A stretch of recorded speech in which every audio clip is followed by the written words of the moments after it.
Welcome back to Go, your channel for motivation and personal growth. Today we're diving into a topic that almost everyone struggles with: procrastination. We all know that feeling of putting things off, but have you ever stopped to think about why?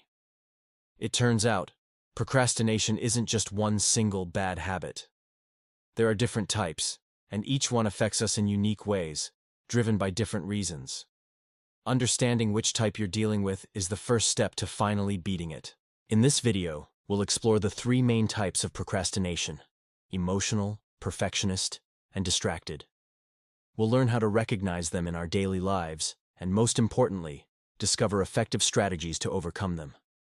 So, if you're ready to stop delaying and start doing, let's get into it. First up, let's talk about emotional procrastination. This is a big one, and it's probably more common than you think. Emotional procrastination happens when you delay a task not because you're lazy, but because the task itself stirs up negative feelings. Maybe you're feeling anxious about a big presentation, overwhelmed by a complex project, or even just bored by a tedious chore.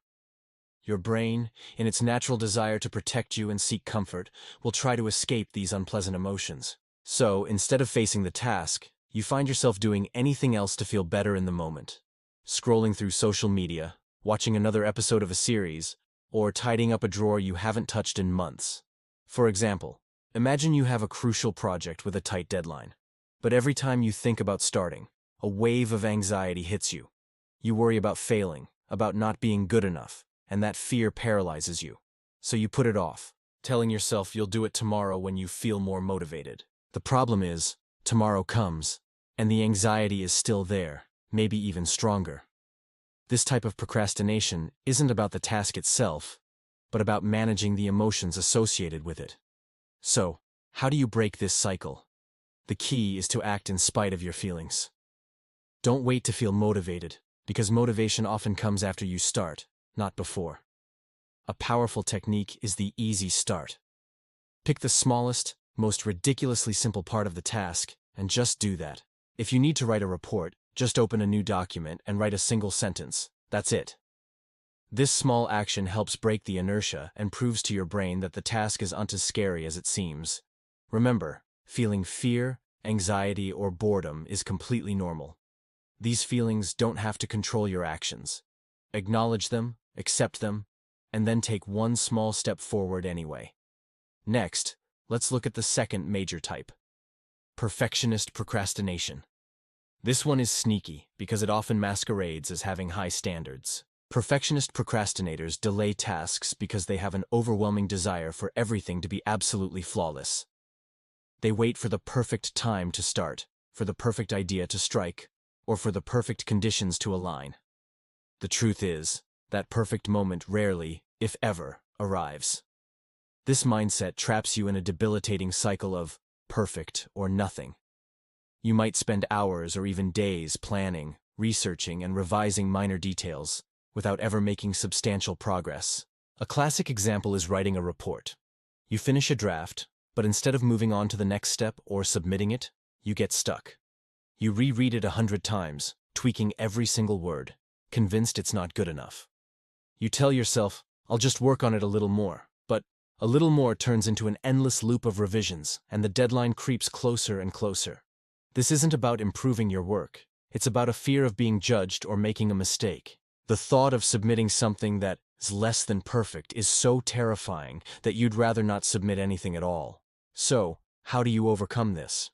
The first and most important step is to embrace the idea that done is better than perfect. Progress, not perfection, should be your goal. Set clear, non-negotiable deadlines for yourself and stick to them. This forces you to move forward, even if the result isn't flawless. Another powerful strategy is to give yourself permission to create a shitty first draft. The goal of a first draft isn't to be brilliant, it's simply to exist. Get your ideas down on paper without judgment. You can always refine and improve it later.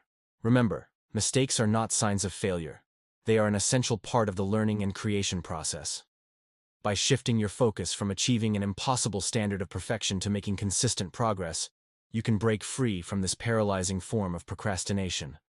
Now let's tackle the third type: distracted procrastination. This is the one we're all familiar with in our modern, hyper-connected world. Distracted procrastination happens when external stimuli, or even our own random thoughts, constantly pull our attention away from the task at hand. You sit down with the best intentions to get work done, but then your phone buzzes with a notification. You tell yourself you'll just take a quick peek, and suddenly, 30 minutes have vanished down a rabbit hole of social media feeds or news articles. It's not just our phones. It could be the temptation to check emails, the urge to browse the internet aimlessly, or even getting sidetracked by smaller, less important tasks that feel more immediately gratifying. A prime example is when you're trying to work on an important project from your computer. You start working, but then an email pops up. You open it, reply, and then notice a link to an interesting article. You click it, and before you know it, you're watching videos or shopping online, and your main task is completely forgotten. Your focus is fragmented, and you're constantly switching contexts, which kills your productivity. So, what's the solution? The key is to create an environment that fosters focus. Start by setting clear boundaries. Designate specific times for checking your phone or browsing the internet, and keep them completely separate from your dedicated work periods. A fantastic tool to help with this is the Pomodoro technique. You work with intense focus on a single task for 25 minutes, then take a 5-minute break. This cycle trains your brain to maintain concentration for short bursts and rewards you with a break, making the whole process feel less daunting. Physically organize your workspace to minimize distractions. Close unnecessary tabs on your browser, put your phone in another room or on silent, and let others know you need uninterrupted time. Training yourself to single task is a skill, but by consciously reducing distractions and building habits like the Pomodoro technique, you can reclaim your focus and conquer distracted procrastination. So there you have it. The 3 main types of procrastination: emotional, perfectionist, and distracted. Now that you know how to spot them, take a moment to reflect on your own habits. Which type affects you the most?